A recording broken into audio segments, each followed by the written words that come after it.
Hermione Granger and the Chamber of Secrets. Chapter 11.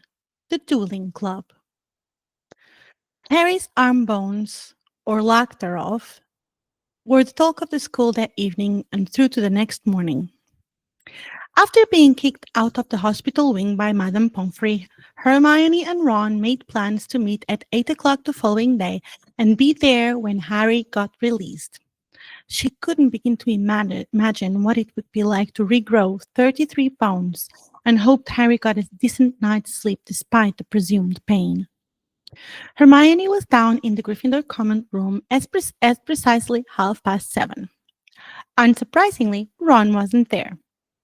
Hermione thought she was going to be late.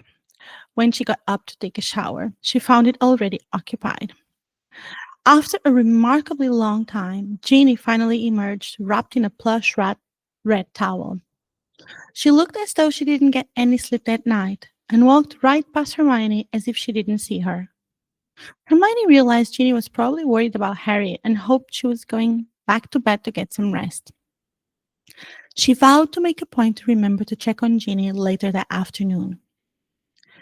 8 o'clock came quickly. Hermione decided to give Ron 10 more minutes before she went up to his dormitory and woke him up herself. She watched the minutes tick by on an antique oak grandfather clock in the corner of the room. At 8:09 a.m., Hermione sighed and started to make her way up the curved boys' dormitory staircase. Near the top, she ran into the red-headed boy she had been coming to wake up. "What you doing up here?"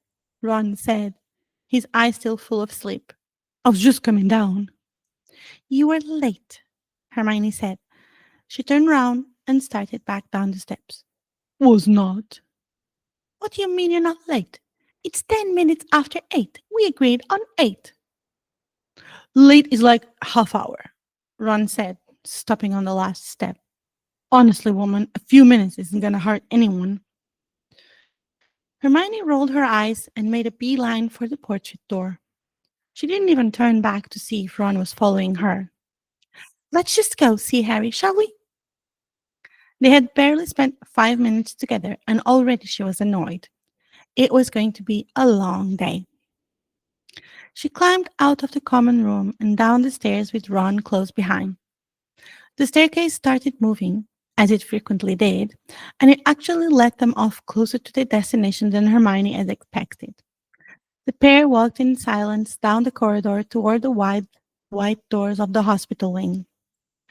Just as they were about to round the corner, however, Hermione heard voices. She stopped dead in her tracks and held a hand up to stop Ron. He wasn't paying attention, no surprise, and walked right into Hermione. "Watch out, Hermione!" Ron exclaimed. "Shut up," Hermione hissed. "Listen." They were silent, except for Hermione's beating heart. Then, out of the silence, the voices resumed. Unless Hermione was mistaken, the voices sounded as if they belonged to none other than Professors McGonagall and Flitwick. "What did you want to see me about?" squeaked the voice of the charms teacher. "There has been another attack, Phileas," Professor McGonagall sighed. "This time a student. One of mine, Colin Creevey."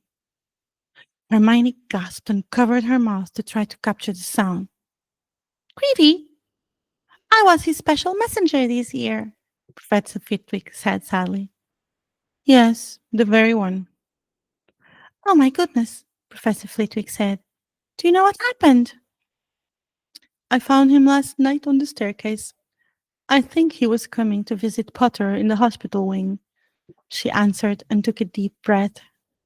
"Completely petrified, just like Filch's cat." "Could have been worse, I suppose," Flitwick said sadly. "Yes, much," McGonagall agreed. "But I was hoping, since you know his family from the summer, you could help me break the news to them." "Oh, yes, certainly," squeaked Flitwick. "Whatever needs to happen, I am at your service." "Thank you, Phileas. I appreciate it. And I'm sure Mr. and Mrs. Creevey will appreciate seeing a familiar face when they get the news." They're this way. Hermione listened as the professor's footsteps receded down the hallway in the opposite direction and turned to face Ron. All of the lingering sleep had disappeared from his eyes, and his face had begun to turn red. Colin's been petrified too? Ron asked. Excitement. Blimey, this is getting serious. We need to finish that potion, Hermione said, starting off down the corridor opposite the hospital wing towards Myrtle's bathroom. She tried not to let her thoughts spiral entirely out of control. Colin, a muggle, attacked. Things were escalating much too quickly. Ron quickly followed her. As they neared the entrance, Hermione snuck ahead to make sure the coast was clear and then waved Ron to join her. Not 3 steps into the bathroom, Hermione and Ron were met with Myrtle flying in their path. Oh, it's you two. Where's your other friend? Never you mind, Myrtle, said Hermione. She didn't have time to walk on eggshells round Myrtle today. There were much bigger things to worry about. We're in a hurry here. Myrtle stuck her hands on her hip in defiance and didn't move. Hermione took a deep breath and barged right through Myrtle's body. An ice cold washed over her, but it only lasted a moment. Myrtle let out an ear-piercing wail and dove into the nearest stall to cry loudly. Ron shook his head in wonderment. Women, he said. Hermione flashed him a look. What about woman? Ronald? She challenged him. Ron's face flushed. Nothing. He stepped over to their makeshift potions laboratory in one of the stalls. Though, he said, pressing his luck after a few moments, you have to admit we wouldn't have been a few minutes late. The stone-faced look Hermione gave him almost was enough to petrify the youngest Weasley son. Ron clamped his mouth shut and didn't utter another word. Hermione went to work at once. Carulius Ignis, she muttered, and a bright blue flame shot out of her wand to the basin of the toilet. The bluebell flame charm was one of her favorites and certainly one of the most versatile. The flames were bright blue in appearance and were waterproof. Not as dangerous as a real fire, the magical flames could be touched, penetrated, and held without it burning the holder, though it was known to singe materials such as clothing and plants. As such, it might be safely carried in small objects such as a jar without the object being damaged, as Hermione had learned to do last year.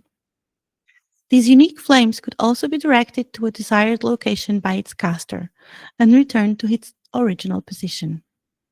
Ron's face brightened in the vivid blue light and he grinned. Wicked, he muttered, but another look from Hermione made him fall silent again. She placed the cauldron upon the toilet and got to work. Ron smartly remained silent until a noise startled them both about 20 minutes later. Someone's coming, Ron whispered sharply, and hurriedly helped Hermione push their ingredients out of the open side light to the door. They both jumped into the closest empty stall and shut the door as silently as they could. Hermione's heart was pounding, and so was Ron's. The stall was so cramped. She could feel his heavy breathing against her. She held her breath, silently willing Ron to do the same. Thankfully, Ron got the message. The seconds ticked by like hours.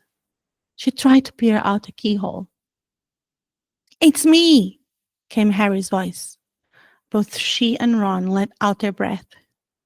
Harry, she said, you gave us such a fright. Come in. How's your arm? Fine, said Harry, squeezing into the stall. We'd have come to meet you, but we decided to get started on the polyjuice potion, Ron explained as Harry, with difficulty, locked the stall again. We've decided this is the safest place to hide it.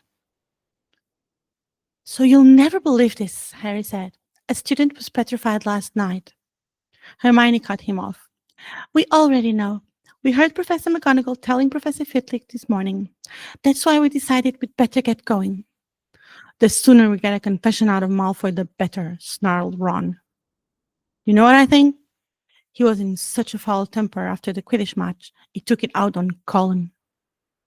There's something else, said Harry, as Hermione tore bundles of nutgrass and threw them into the potion. Dobby came to visit me in the middle of the night. Ron and Hermione looked up, amazed. Oh? Hermione said. Yeah, he was real dodgy. Talking in code again, Harry said. Found out it was him who stopped the barrier at King's Cross from letting us through, though.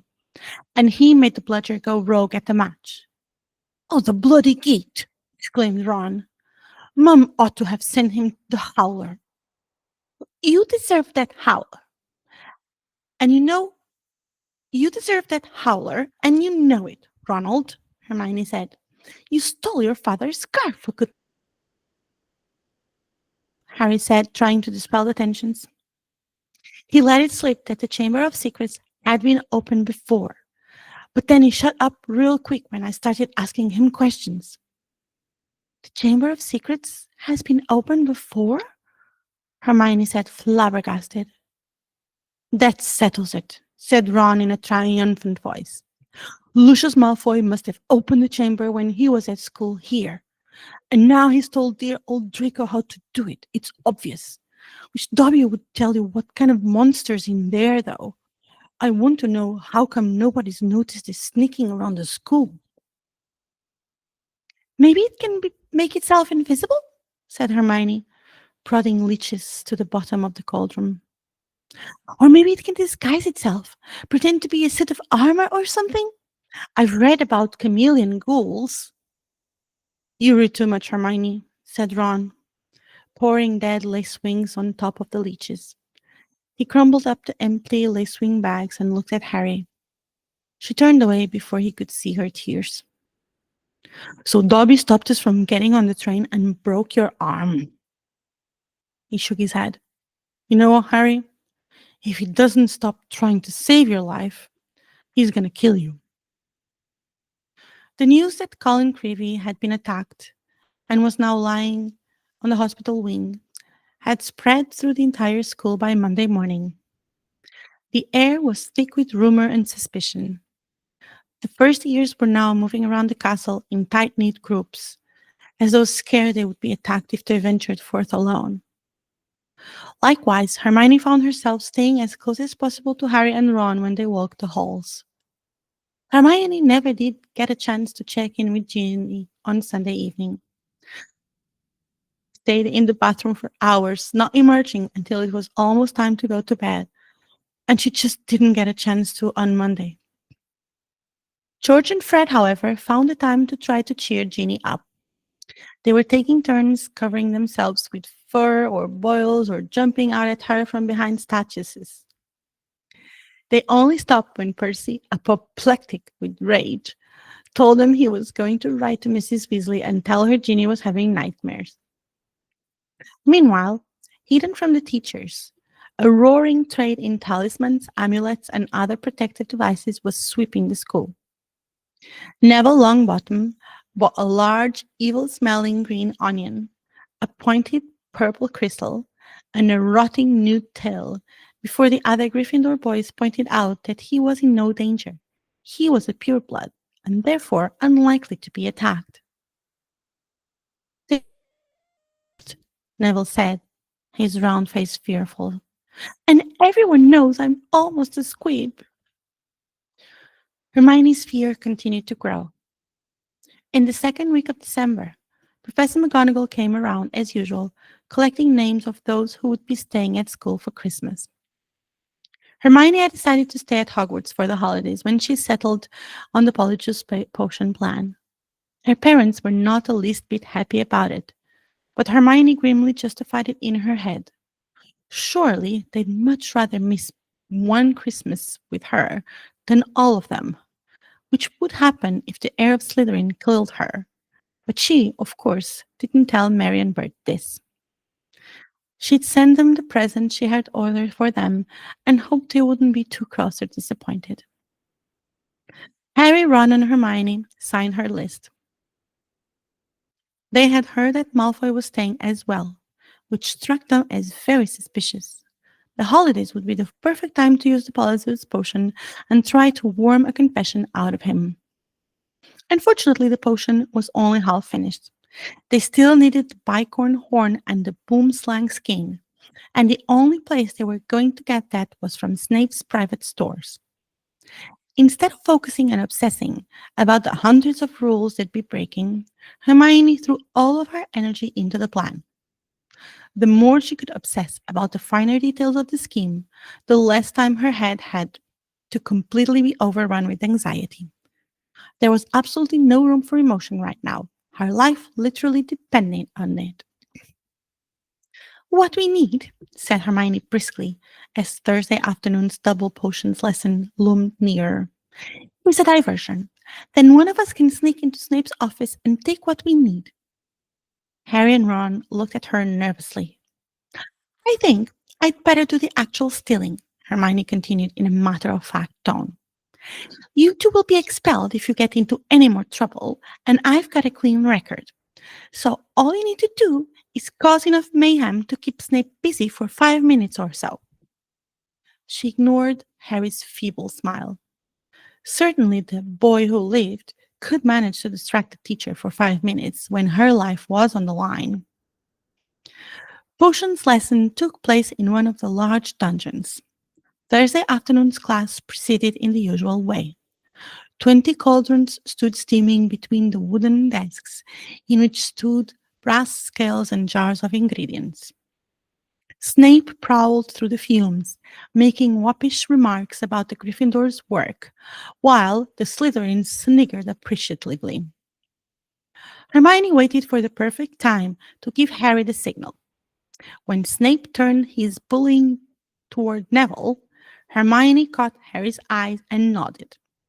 She watched as Harry ducked swiftly down behind his cauldron, pulled one of Fred's filibuster's fireworks out of his pocket, gave it a quick prod with his wand. The firework began to fizz and sputter. Harry straightened up, took aim, and lobbed it into the air. It landed right on target in Goyle's cauldron. Goyle's potion exploded, showering the whole class. People shrieked as splashes of the swelling solution hit them. Malfoy got a face full, and his nose began to swell like a balloon. Goyle blundered around, his hands over his eyes, which had expanded to the size of a dinner plate. Snape was trying to restore calm and find out what had happened. In the confusion, Hermione slipped quietly into Snape's office. Silence, silence, she heard Snape roared. Anyone who has been splashed come here for a deflating draw. When I find out who did this. But Hermione stopped listening. She had a job to do. She fought the burning anxiety coursing through her body and forced herself to keep moving. If she stopped, she was sure she'd freeze up in complete terror. Hermione rushed to the storeroom and pulled out her wand. Lumos, she muttered. The tip of her wand burned bright white. The light would have helped Hermione see the names of the ingredients written on the shelves if her one hand wasn't shaking so violently. She forced herself to stop and take a deep breath. Her hand steadied.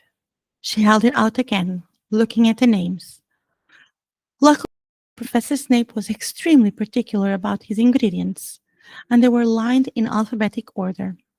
Hermione easily located the bicorn horn and the boomslang skin and shoved them beneath her robes. She ran back to the door to the classroom that she had left ajar and peered through the crack. Half the class was lining up at Snape's desk. Some weighted down with arms like clubs, and others unable to talk through gigantic puffed up lips, waiting the antidote from a harried Snape. Hermione seized her chance and snuck back into the dungeons without catching the eye of the professor. Harry winked at her. Against all odds, she had done it. When everyone had taken a swig of the antidote and the various swellings had subsided, Snape swept over to Goyle's cauldron and scooped out the twisted black remains of the firework. There was a sudden hush. If I ever find out who threw this, Snape whispered, I shall make sure that person is expelled. He knew it was me, Harry told Ron and Hermione as they hurried back to Myrtle's bathroom. I could tell. Hermione threw the new ingredients into the cauldron and began to stir feverishly.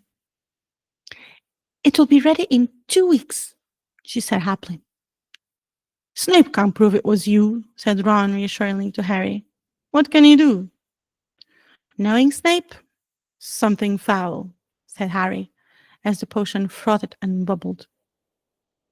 A week later, Harry, Ron, and Hermione were walking across the entrance hall when they saw a small knot of people gather round the notice board, reading a piece of parchment that had just been pinned up. Seamus Finnegan and Dean Thomas beckoned them over, looking excited. They're starting a dueling club, said Seamus.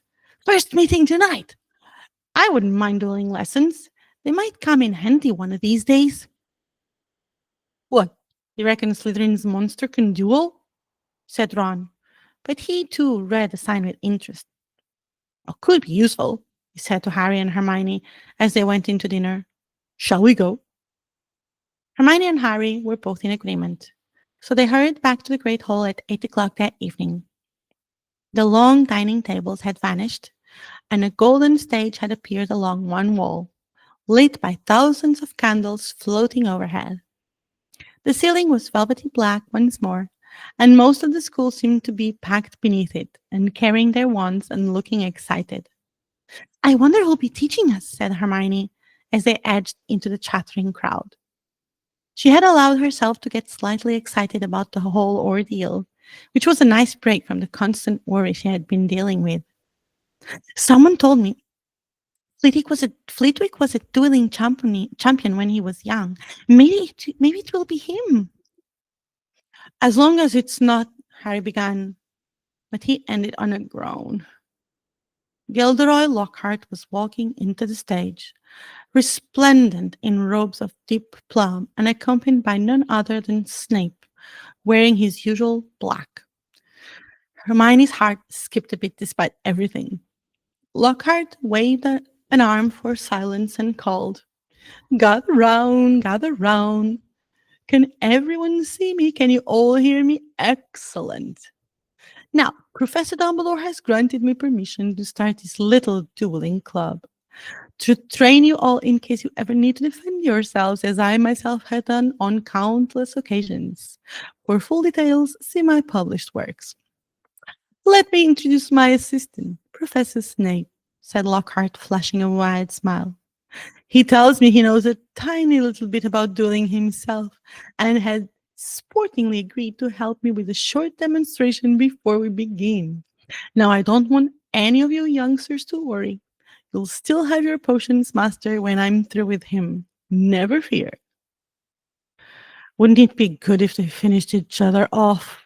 Ron muttered in Harry's ear, but loud enough for Hermione to hear. She elbowed him hard in the ribs. Lockhart and Snape turned to face each other and bowed. At least Lockhart did, with much twirling of his hands, whereas Snape jerked his head irritably. Then they raised their wands like swords in front of them. As you see, we're holding our wands in the accepted combative position, Lockhart told the silent crowd. Hermione wished she had brought a quill to take notes. On the count of 3, we will cast our first spells. Neither of us will be aiming to kill, of course. I wouldn't bet on that, Harry murmured, watching Snape baring his teeth. Hermione gasped and looked at Snape. He wouldn't, would he? 1, 2, 3. Both of them swung their wands above their heads and pointed them at their opponent. Snape cried, Expelliarmus! There was a dazzling flash of scarlet light, and Lockhart was blasted off his feet. He flew backwards off the stage, smashed into the wall, and slid down it to sprawl on the floor. Malfoy and some of the other Slytherins cheered. Hermione was dancing on tiptoes. Do you think he's all right? She squealed through her fingers. Who cares? Said Harry and Ron together. Lockhart was getting unsteadily to his feet. His hat had fallen off, and his wavy hair was standing on end. Well, there you have it, he said, tottering back onto the platform. That was a disarming charm. As you see, I've lost my wand. Oh, thank you, Miss Brown. Yes, an excellent idea to show them that, Professor Snape. But if you don't mind me saying so, it was very obvious what you were about to do. If I had wanted to stop you, it would have been only too easy. However, I felt it would be instructed to let them see. Snape was looking murderous. Possibly Lockhart had noticed because he said, Enough demonstrating. I'm going to come amongst you now and put you all into pairs. Professor Snape, if you'd like to help me. They moved through the crowd, matching up partners. Lockhart teamed Neville with Justin Finch Fletchley, but Snape reached Harry and Ron first. Time to split the dream team, I think, he sneered. Weasley, you can partner Finnegan. Potter, Harry moved automatically towards Hermione. I don't think so, said Snape, smiling coldly. Mr. Malfoy, come over here. Let's see what you make of the famous Potter. And you, Miss Granger, you can partner Miss Bulstrode. The absolute last thing Hermione wanted to do as a muggle was to go against a Slytherin in a duel, especially a Slytherin known for being a proud pureblood. She finally understood Harry's absolute loathing for Professor Snape. He paired her up with Millicent on purpose and entirely out of spite. There was no other reason. Since Hermione didn't trust herself to look at Snape any longer without giving him a look no one should give to a professor, she turned her attention to Millicent. She was large and square, and her heavy jaw jutted aggressively. Hermione gave her a weak smile that she did not return. Face your partners, called Lockhart back onto the platform, and bow. Hermione and Millicent barely inclined their heads, not taking their eyes off each other. Hermione's anxiety was starting to bubble up.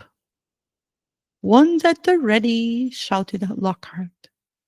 When I count to three, cast your charms to disarm your opponents. Only to disarm them. We don't want any accidents. 1, 2, 3. Hermione pointed her wand and shouted Expelliarmus to disarm Millicent. She watched as Millicent's wand flew out of her chubby hands to the floor with a bit of pleasure.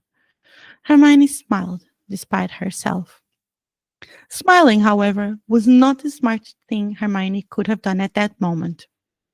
Millicent, in utter rage, took off like an American football player directly at Hermione. Before she could dart out of the way, all 200 pounds of the pureblood Slytherin had landed a direct blow. Both girls tumbled to the ground. You filthy mudblood! Millicent sneered. Hermione recoiled in terror. I said disarm only, Lockhart shouted in alarm. Millicent pinned Hermione to the floor. She could hardly move under her weight.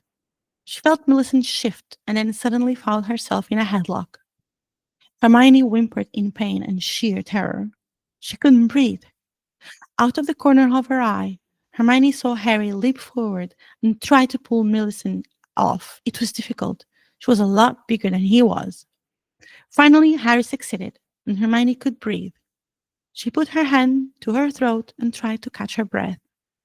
She was shaking so hard. Harry put a comforting arm around her. The shock made the next few minutes seem like a hazy dream. Dear, dear, said Lockhart, skittering through the crowd, looking at the aftermath of the duels. Both Neville and Justin were lying on the floor, panting. Ron was holding up an ashen-faced Seamus, apologizing for whatever his broken wand had done. Up you go, Macmillan, Careful there, Miss Fawcett. Pinch it hard, it will stop bleeding in a second. Boot, I think I'd better teach you how to block unfriendly spells, said Lockhart, standing flustered in the midst of the hall. He glanced at Snape, whose black eyes glinted and glanced away. Let's have a volunteer pair. Longbottom and Finch-Fletchley, how about you? A bad idea, Professor Lockhart, said Snape, gliding over like a large and malevolent bat. Longbottom causes devastation with the simplest spells. We'll be sending what's left of Finch-Fletchley up to the hospital wing in a matchbox. Neville's round pink face went pinker. How about Malfoy and Potter? Said Snape with a twisted smile. Hermione felt Harry stiffen next to her. Excellent idea, said Lockhart, gesturing Harry and Malfoy into the middle of the hall as the crowd backed away to give them room. Ron took Harry's place next to Hermione. She leaned into Ron's shoulder. He smelled of spearmint toothpaste. She still felt dizzy and dazed, but tried to focus. Now, Harry, said Lockhart, when Draco points his wand at you, you do this. He raised his own wand, attempted a complicated sort of wiggling action, and dropped it. Snape smirked as Lockhart quickly picked it up, saying, Whoops, my wand is a little overexcited. Snape moved closer to Malfoy, bent down, and whispered something in his ear. Malfoy smirked too. Harry looked up nervously at Lockhart and said, Professor, could you show me that blocking thing again? Lockhart cuffed Harry merrily on the shoulder. Just do what I did, Harry. What? Drop my wand?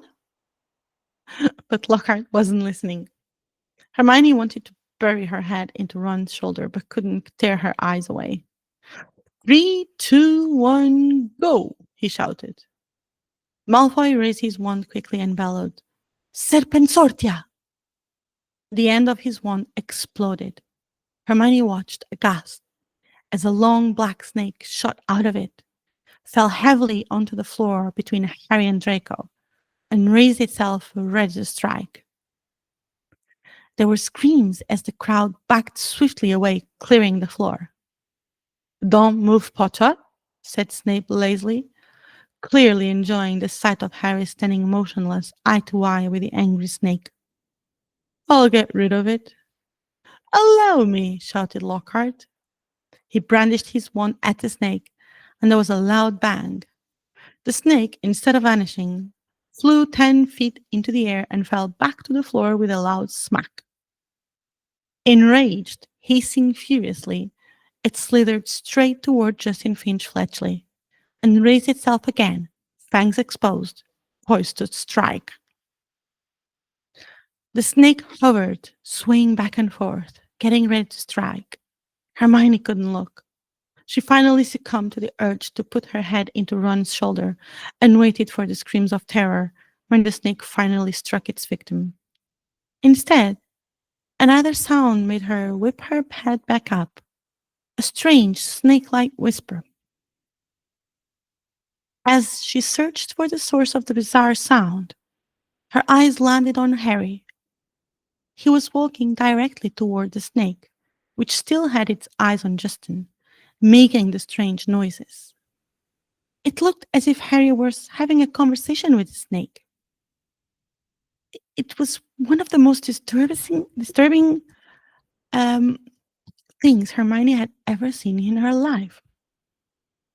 The snake kept getting closer and closer to Justin, rising further and further in the air. Harry kept whispering gibberish at it, seemingly commanding it forward.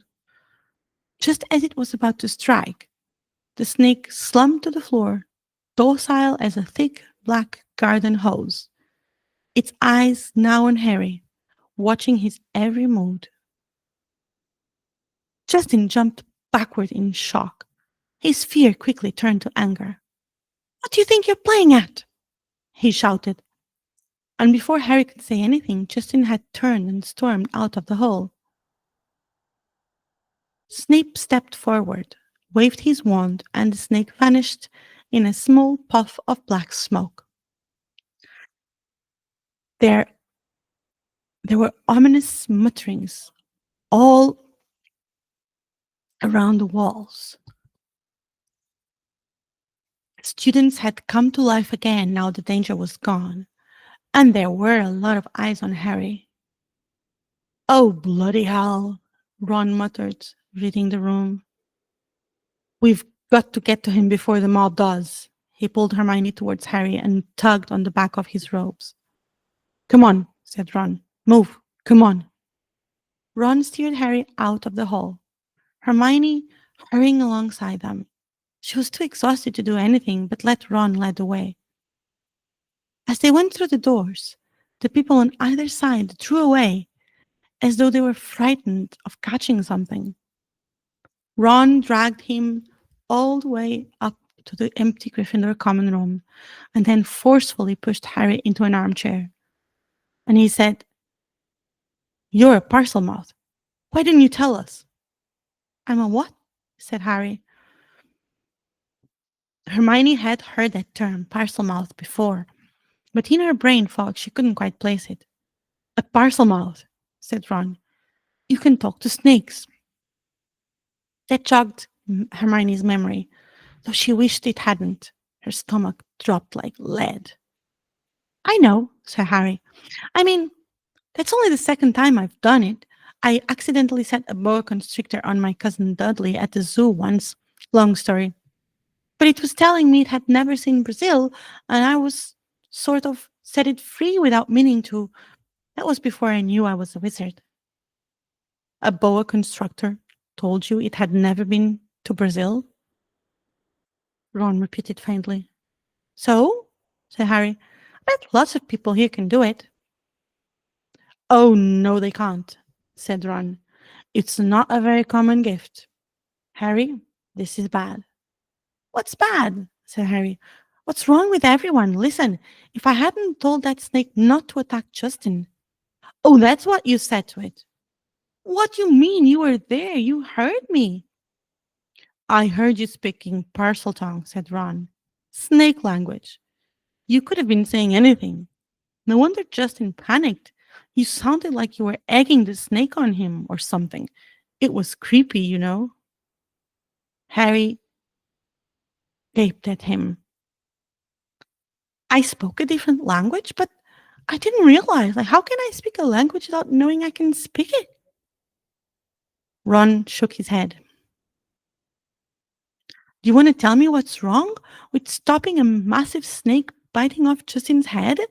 He said, what does it matter how I did it as long as Justin doesn't have to join the headless hunt? It matters, said Hermione, speaking at last in a hushed voice. She felt sick to her stomach. She couldn't look at Harry. Instead, she looked down and picked hairs off her jumper. Because being able to talk to snakes was what Salazar Slytherin was famous for. That's why the symbol of Slytherin House is a serpent. Harry's mouth fell open. Exactly, said Ron. And now the whole school's going to think you're his great, great, great, great, great grandson or something.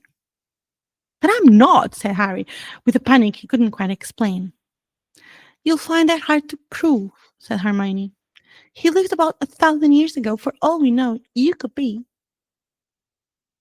By next morning, the snow had begun in the night, had turned into a blizzard so thick that the last herbology lesson of the term was cancelled.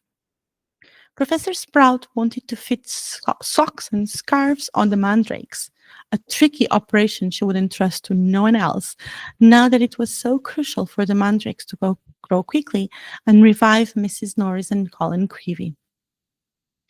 Harry wouldn't stop talking about Justin and what he must think about him next to the fire in the Gryffindor common room, while Ron and Hermione used their time off to play a game of wizard chess. For heaven's sakes, Harry, said Hermione, exasperated, as one of Ron's bishops wrestled her knight off his horse and dragged him off the board. Go and find Justin, if it's so important to you. She realized, after Harry had left, She had probably been unfairly short with him. Hermione hadn't slept well the night before. She tossed and turned, her thoughts crashing around like cymbals in her head. The remote possibility of Harry being the heir of Slytherin, the hatred in Millicent's whisper, the danger of Polyjuice's potion, the fear of being expelled for their plan, the terror of knowing she was being singled out because of her heritage. When Hermione had found out she was a witch, she had been terrified that people would treat her differently because she was behind by 11 years. Now her fears were coming true. Checkmate, Ron said smugly, leaning back in his chair. Hermione hadn't really been paying attention to the game. She glanced at the board. She had lost horrendously. Nonplussed, she shrugged and decided to go back up to her room to lie down. As she walked up the spiral staircase, Ginny was on her way down. Hermione managed a smile. Hey, Ginny, she said with as much excitement as she could muster. Ginny was upset enough without Hermione's baggage. At the sound of Hermione's voice, Ginny's eyes went wide. She froze mid-step and glared at Hermione with an undeniable hatred and disgust. Hermione was taken so aback, she nearly fell down the stairs. The two former friends just stood there, staring at each other. Hermione's thoughts began to race. The Weasleys were purebloods. Did Ginny secretly think she was just a mudblood too? The thought was too much for Hermione. She took off past Ginny, who leaned into the wall so they wouldn't touch, and up the rest of the steps to her room. She threw open the door and dove at her bed, sobbing. Everything started bubbling to the surface, and Hermione found it hard to breathe. The panic attack was out in full force. It took almost an hour for Hermione to breathe naturally again. She had forced herself to bring out all of Lockhart's books and try to cross-reference them. The painstaking, meticulous process helped Hermione substitute her crashing thoughts with something more concrete to focus on. She found quite a few inconsistencies, but blamed them on her emotional state. Hermione put the books down and tried to close her eyes for a bit. She was exhausted. Just as she started to doze off, she heard the door to her room open. Hermione opened an eye. It was Parvati. She was crying. Oh, sorry, Parvati said. I didn't realize you'd be here. It's okay, Hermione said, sitting up. What's wrong? Don't pretend you don't know what's wrong, Parvati snapped. Hermione flinched. I have no idea what you mean. Your little boyfriend, Parvati snapped, the heir of Slytherin. You mean Harry? He's not. Don't play dumb with me, Parvati wailed. Justin said to me, Parv, I know I shouldn't have let it slip I was Muggleborn, but he did, and now he's petrified too. What? Hermione gasped. Another attack? Don't pretend you don't know. You probably helped Potter plan it. Parvati, no, I. Save it, Parvati said, and shut the curtains on her bed, essentially ending the conversation. Her muffled cries could still be heard. Hermione was numb.